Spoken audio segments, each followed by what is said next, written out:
Hello, I'm Tanya Reynolds and I'm going to be reading The Raven by Edgar Allan Poe in support of the National Brain Appeals Emergency Fund for NHS staff at the National Hospital.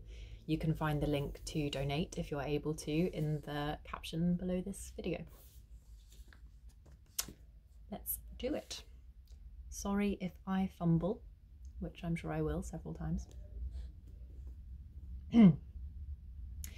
Once upon a midnight dreary, while I pondered, weak and weary, over many a quaint and curious volume of forgotten lore, while I nodded, nearly napping, suddenly there came a tapping, as of someone gently rapping at my chamber door. "'Tis some visitor," I muttered, tapping at my chamber door. "Only this and nothing more." Ah, distinctly I remember it was in the bleak December, and each separate dying ember wrought its ghost upon the floor.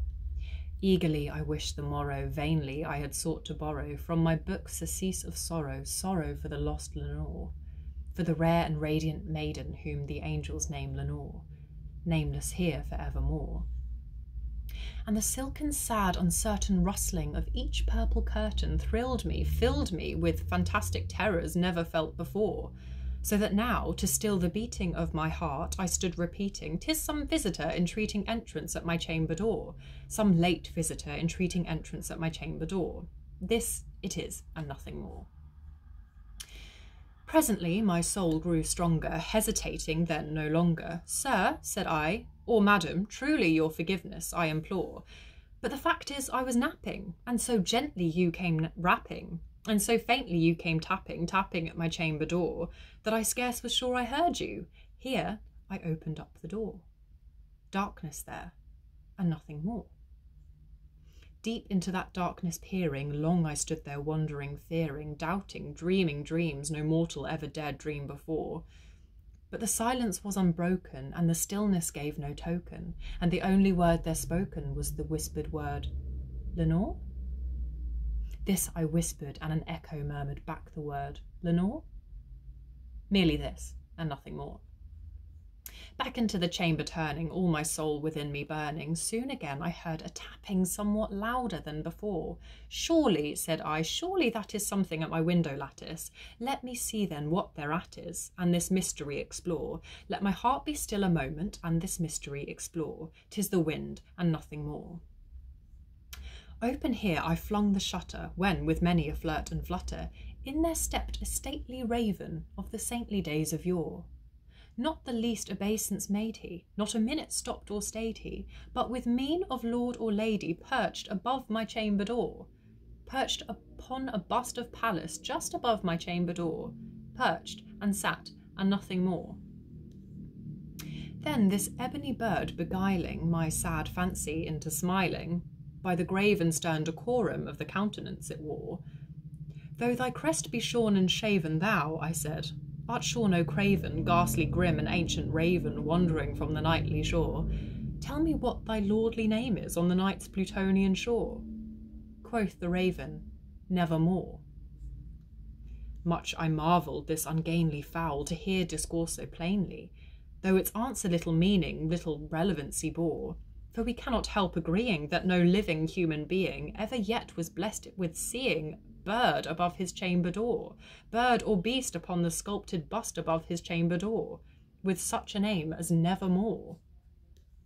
But the raven, sitting lonely on the placid bust, spoke only that one word, as if his soul in that one word he did outpour. Nothing further than he uttered, not a feather than he fluttered, till I scarcely more than muttered, "Other friends have flown before. On the morrow he will leave me, as my hopes have flown before." Then the bird said, "Nevermore." Startled at the stillness broken by reply so aptly spoken, "Doubtless," said I, "what it utters is its only stock and store, caught from some unhappy master whom unmerciful disaster followed fast and followed faster, till his songs one burden bore, till the dirges of his hope that melancholy burden bore, of never, nevermore." But the raven still beguiling all my fancy into smiling, straight I wheeled a cushioned seat in front of bird and bust and door. Then upon the velvet sinking, I betook myself to linking fancy onto fancy, thinking what this ominous bird of yore what this grim, ungainly, ghastly, gaunt and ominous bird of yore meant in croaking nevermore. This I sat engaged in guessing, but no syllable expressing to the fowl whose fiery eyes now burned into my bosom's core. This and more I sat divining, and my head at ease reclining on the cushion's velvet lining that the lamplight gloated o'er, but whose velvet violet lining with the lamplight gloating o'er she shall press nevermore. Then methought the air grew denser, perfumed from an unseen censer, swung by seraphim whose footfalls tinkled on the tufted floor. Wretch, I cried, thy God hath lent thee, by these angels he hath sent thee, respite, and nepenthe from thy memories of Lenore. Quaff, oh quaff this kind nepenthe, and forget this lost Lenore. Quoth the raven, nevermore. Prophet, said I, thing of evil, prophet still, if bird or devil, whether tempter sent, or whether tempest tossed thee here ashore, desolate yet all undaunted, on this desert land enchanted, on this home by horror haunted, tell me truly, I implore. Is there balm in Gilead? Tell me, I implore. Quoth the raven, nevermore. Prophet, said I, thing of evil, prophet still, if bird or devil, by that heaven that bends above us, by that God we both adore, tell this soul with sorrow laden, if within the distant Aidenn it shall clasp a sainted maiden whom the angels name Lenore. Clasp a rare and radiant maiden whom the angels name Lenore. Quoth the raven, nevermore. Be that word our sign in parting, bird or fiend, I shrieked upstarting, get thee back into the tempest and the night's Plutonian shore.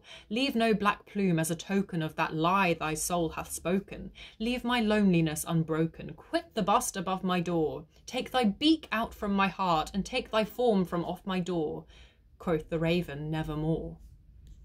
And the raven, never flitting, still is sitting on the pallid bust of Pallas just above my chamber door. And his eyes have all the seeming of a demon's that is dreaming, and the lamplight o'er him streaming throws his shadow on the floor. And my soul from out that shadow that lies floating on the floor shall be lifted nevermore.